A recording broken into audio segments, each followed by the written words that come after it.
Bir nəfər xətib alimlərdən biri deyir, mən mənbərdə idi, İmam Rıza əleyhissalamın kəramətləri barəsində danışırdım, tarixdə baş vermiş kəramətləri. Deyir, düşdüm mənbərdən, bir şəxs gəldi, yaxınlaşdı mənə.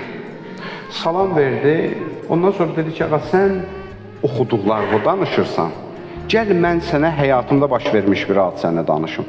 Da nəqillərlə yox, birbaşa öz həyatımda mən bu şeyi müşahidə eləmişəm. Deyir, mən danışdı o şəxs mənə, dedi ki, mən bir tacir idim, ticarətim iflasa uğradı. Böyük bir ticarətim var idi, bəzi hallarda olur da, bu cür hallar olur, görürsən, insan işini də düzgün aparıbsa da, belə qurubsa da və yaxud hansısa bir səhvlərə yol veribsə də, görürsən, ticarəti əlindən çıxdı, hər şey əlindən getdi. Bu adamın hər neyi var idi əlindən getdi, müflis oldum, deyir. Gördüm ki, vəziyyətim çox çətindir və kömək eləyənim də yoxdur. Düşündüm ki, gedim İmam Rıza əleyhissalama bir təvəssül eləyim. Heç nəyim də yoxdur axı, heç getməyə, əlimdə bir şey də yoxdur. Bir yoldaşımdan xahiş elədim ki, qohumlarından bir miqdar mənim üçün bir kömək alsın. O qədər ki, yol puluma və yeməyimə çatacaq. Bir neçə günlük gedim, mən İmam Rıza əleyhissalamı ziyarət edeyim, dərdimi danışım, qaydım gəlim. Deyir, aldım bir miqdar borc pul, gəldim, deyir, Məşhədə, İmam Rıza əleyhissalamın hərəminə daxil oldum, dərdimi danışıram İmam Rızaya ki, bilirsən, mən böyük bir tacir idim, əlimdən hər şey gedib, indi müflis olmuşam. Bunları deyir, danışdım özümdə ki, bir içərim boşalsın. Çıxdım, deyir, hərəmdən acımışdım. Fikirləşdim ki, biraz yola ki, xərcləmişəm, biraz da cibimdə pul qalıb, gedim ondan bir şey alım, yiyim. Əlimi saldım cibimə, gördüm ki, qalan pulu da itirmişəm. Özlüyümdə dedim, ağa İmam Rıza, mən gəlmişdim, dərdimi sənə danışım. 500 manat borc almışam, onları da itirmişəm mən. Lap dərdə düşdüm ki, mən. Da burada tanıyan adam da yoxdur məni, heç kimi də tanımıram, mən kimdən borc ala bilərəm burada. Çox çarəsiz durumdayam. Deyir, birdən əlimi cibimə salanda gördüm bir qəpik var cibimdə. O zamanlarda var idi də görmüşdünüz o telefonlar ki var idi, qəpiyi atırdın, danışırdın. Deyir, çarəm hər yerdən kəsilib. Onlardan da o şəhər daxili olur da, beynəlxalq çıxışı olmur onlarında. Deyir, gəldim, təvəssül elədim Həzrəti İmam Rıza əleyhissalama. Dedim, bu qəpiyi, sonuncu qəpiyi atıram bu telefona. Ağlıma gələn bir dənə nömrəni yığacağım. Kimə düşər və dərdimi o adama deyəcəyəm. Deyir, mən yığdım, düşdü də deyir, eləsən ki, düz bir nömrə yığmışam. Telefona kimsə cavab verdi o tərəfdən, soruşdu kimsən. Dedim ki, mən bir İmam Rızanın qonağıyam.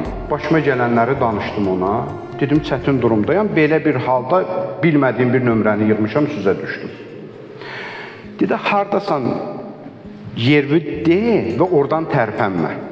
Deyir, mən yerimi onlara izah elədim. Biraz keçdi, gördüm, bir bahalı maşın gəldi, durdu yanımda. Bir cavan oğlan düşdü. Hiss elədim ki, telefonda danışdığım adam deyil. O biraz yaşlı adam idi. Səsindən bilinirdi.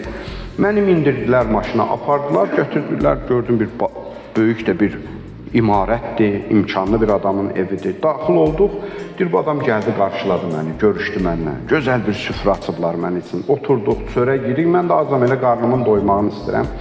Qutarandan sonra deyir, çıxartdı cibindən bir çek, soruşdu ki,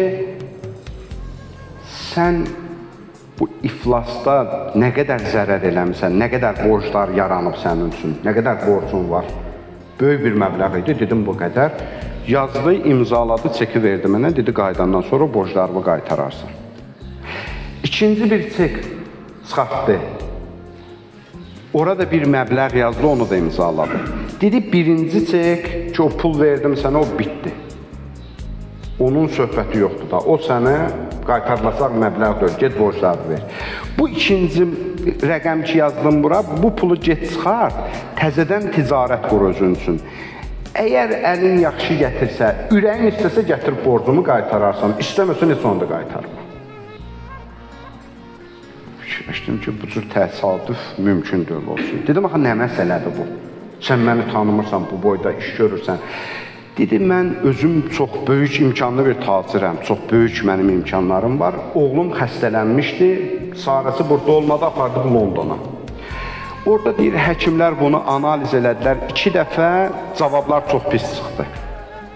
çox ağır cavablar çıxdı. Artıq 3-cü səfərdir deyir uşağın sonuncu dəfə analizini vermişik ki, ya cavablar yaxşı çıxsa bunu əməliyyata salacaqlar, olmasa da əli hər yerdən üzülüb qayıtmalıyam, ölümünü gözləməliyəm. Aman zamanda bir oğlum var, o səni ki gətirdi ya maşından, oğlum odur.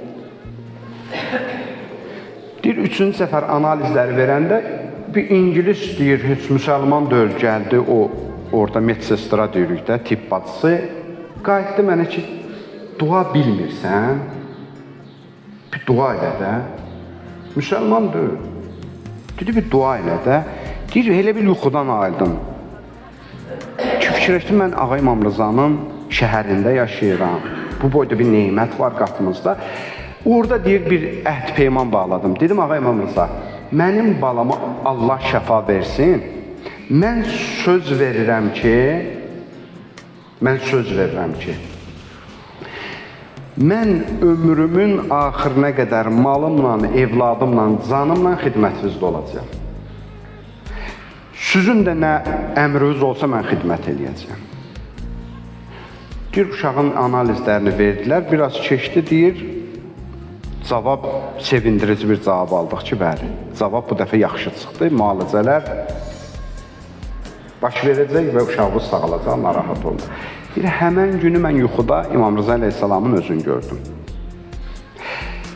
Dedi ki, söz verdin, gərəkdir vədəvi tutasan.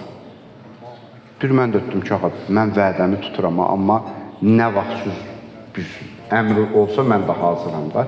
Deyir, bu günləri mən işə getməmişəm, səni gözləyirdim. Yatmışdım, İmam Rıza əleyhissalam yuxuda bir daha mənə gəldi, dedi ki, vədövün vaxtı gəlib çatıb. Bu gündə bizim bir dənə qonağımız var bu şəhərdə, ehtiyaclıdır. Onun ehtiyaclarını həll elə, vədəvi yerinə yetir. Dedim, ağa, onu mən necə tanıyım? Dedi, o səni gəlib özü tapacaq, sən narahat olma. Belə bir dəyərlər var, əzizlərim. İlahi neymətlər var əlimizdə. Və bu neymətlərdən çox, heyflər olsun ki, biz çox uzaq düşmüşük. Həqiqəti budur ki, biz əlimizdəki dəyərləri buraxmışıq və ümidlərimiz fərqli yerlərə bağlanıb.